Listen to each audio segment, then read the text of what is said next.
this precipice. We stand on the side of love. That's very nice, but it's not enough.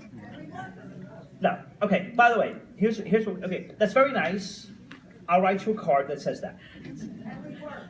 Yes. Okay. Here's the deal. Social change comes from consistent action from within and outside the system. I'm going to tell you what I teach my students. In social justice, there's this ridiculous dichotomy that shouldn't exist between those who believe that external pressure is the way to go to uphold progressive values. When I say external pressure, I mean rallies and protests and Occupy Wall Street. Absolutely yes, but it's not enough. You've also got to work inside the halls of power. It's not a dirty word to go to the State House. Honestly, I was in Montclair once, and I saw a bunch of people camping out on a Thursday. There was not even press around. They were camping out among themselves. So I went up to them and I said, it's a Thursday. It's a legislative day. Don't camp out here. Go to Trenton and talk to legislators. So we all need to view social justice, protection, as a skill set that involves the outside track of organizing and the inside track of lobbying and communications. 3 things to change the world, right? Again, it's lobbying, communications with the press, and organizing. And that's the route NCJW has to go. 3 parallel tracks. And by the way, I will teach for free the entire course I teach at Rutgers if any of you are interested. I'll personally do it. It's a 14-week course. I'll truncate it. You don't have to give me money. Just my organization money. Okay, now, the second thing to do is this. It is so important to elect women. It has never been more important. Gender absolutely matters.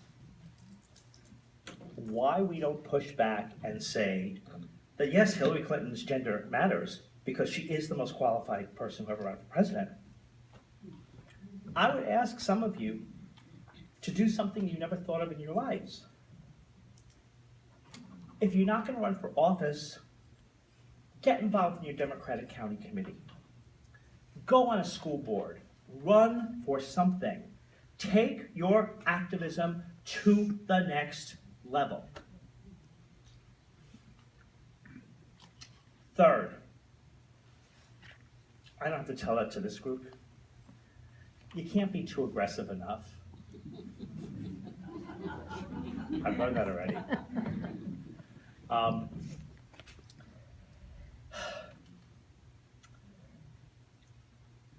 This group in particular, and I know it's a diverse group, it's not just Jewish Americans, but I have a little hunch, I'm looking at the audience, most of you are Mishpachah.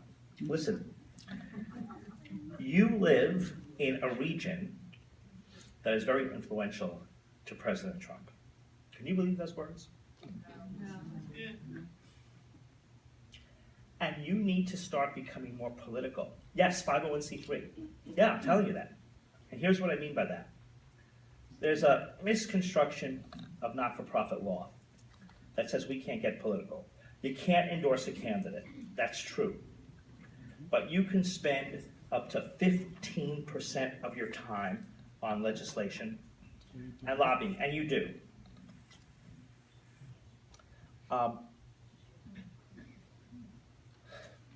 You could band together as a more unified voice. You have a great chapter. I'm here to talk you tachlis. Since you tell me what to do, I'll tell you what to do too, okay? It's an even deal. We're one big family. This is a great chapter. We need strength in numbers. Not all your NCJW chapters are so good. This is a great chapter. Did I just say something terrible? Section. Oh, you're yelling at me because I used the word section, not because I criticized somebody else. Of course not. Okay. This era is going to require more work than you ever thought possible. It won't be enough just to do a policy conference like this. You're gonna have to have weekly letter writings, weekly phone calls. Things you do every year or every month are gonna have to become weekly right now. We're in an emergency. Pressure has to be nonstop. It is more important that you contact a politician's office enough than you write a magnificent letter once a year. Third, fourth, use this period to fundraise. There's a silver lining. We're entering a pretty good time for fundraising for organizations with progressive values. I mean, I know I lead an organization we're gonna retool a fundraising pitch. But I remember 1980 when Ronald Reagan was elected president. I, of course, was 2 years old. I was 18 years old. I was an activist then, and I believed the world was at an end. I was a student at Brandeis, of course. Ronald Reagan was elected president, and I wore black the whole first year in mourning. A little over the top, right? It was the end of the world, except one thing happened.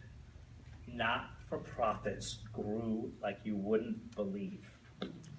Unfortunately, this election is pretty good news for you as a fundraising and membership opportunity. And you need to act on it now. And I would recommend some sort of Marshall Plan for your organization, where you get together and come up with a 6-month plan of how you're gonna blitz every form of activism you can. Fundraising, right now, I'm serious, you all should do a direct mail appeal or an email appeal within the next 7 days. Telling people women's rights, equality and justice, all you stand for is being jeopardized. You can do it now, it's not election time. You gotta do it fast. You gotta respond fast. I am. Loretta would be thrilled, as would the other people here, be thrilled to help. I would be thrilled to help raise money. I'm basically saying we're in an emergency.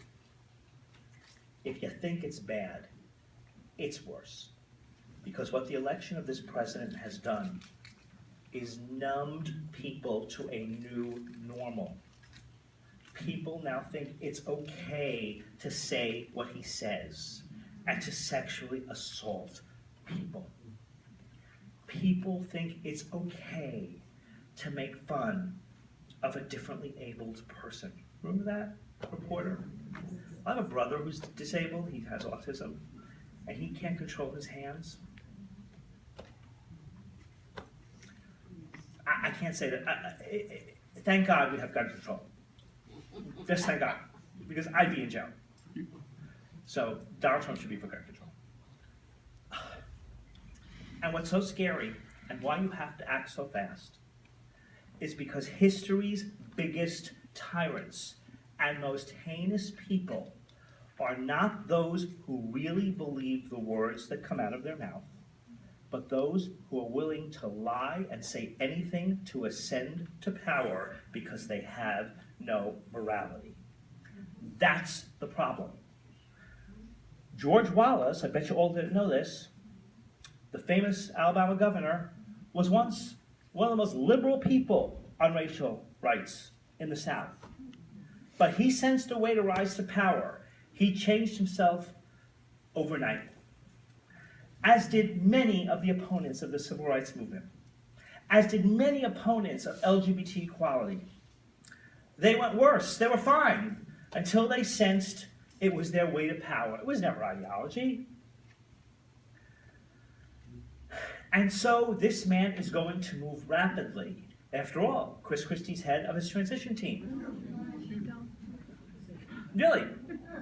I guess Rudy Giuliani will be head of the police squad. We've got to move fast. You've got to send fundraising appeals out fast. You've got to do a march on Washington. There should be one fast. Finally, we progressives better learn to get along with each other. Nothing is a bigger headache than a bunch of progressive groups getting together. It's the world's biggest headache. I'm sorry, they all know it. I don't know if they'll say it publicly, but I used to be a staffer in Congress, and I was the staffer for women's issues. If I weren't gay, I would never be the staffer for women's issues, but I was basically. So, they made me the staffer for women's issues. It was the best thing ever. I worked in the Violence Against Women Act. I worked on women's right to choose. And that's how women's issues became the most important issues to me, because if a woman can't control her own body, well, that is the gateway to liberty to us all. If a woman can't control her own body, we can't even get to marriage and to safety. It's a mind-boggling. And get a bunch of LGBT groups together. They don't agree on anything internally. I'm here to tell you the truth. Get a bunch of women's groups together, not anything. Unions. Please get united fast with strength in numbers. Swallow the egos, get everybody together in a room, and then do what you're doing today. You are a wonderful group because you work on all progressive causes. The people on the stage, all my friends, they're actually rather unique. They have a very big world vision, just like this organization. They see justice connected. They don't just see LGBT versus women versus labor. We have never needed a united progressive vision more than right now. So I beg you, we are in the greatest social justice emergency of our time. If you look at the rhetoric of our new president, it absolutely has anti-Semitic overtones. And now that the election is over, I can say it. I wouldn't have said it before the election because I couldn't. But before I say all these things, I did a lot of research. And word for word, we're threatened as Jews, as women. And if you don't stop discrimination early, it escalates. Because what Donald Trump did was the systemic, graduating dehumanization of Muslims, of Mexicans. You wall them in. Jews were once walled in, folks. You wall them in. You ban them from immigration. Jews were once banned from immigration, folks, by our own country, by Franklin Roosevelt, banned the Jews. He banned Otto Frank twice from entering this country. We are seeing the repeat of history. And anyone who says that Donald Trump was just saying it to get elected is naive, because you don't stop with power if you want more power. He didn't say it just to get elected. He said it because he's a megalomaniac who will see more power. And we've got to ban the numbers now. I'm begging you to view this as the social justice emergency of my time. My marriage equality is about a year to 2 years of being overturned by the Supreme Court. Your right to choose, less than a year or two. Affirmative action, already destroyed, forget it. Obamacare, ruled by the Supreme Court as constitutional, forget it. And no matter what the flaws in Obamacare that we thought could be fixed, whether we want a single payer, it's going to be scrapped altogether. The America we know, based on the accomplishments of the last 8 years, is over. There is no time. We are in an emergency. The time is now. Whatever I can do, whatever my colleagues can do, you've got to act now. You should be urgent. You should be hyperventilating. You should be the loud Jewish woman you are and whom I love, and get in people's faces like no other people can, and tell your husbands to get in their faces, and your gay friends like me to get in their faces, and we'll all get in faces, and the squeaky wheel gets the grease. The time is now. It's an emergency, so act.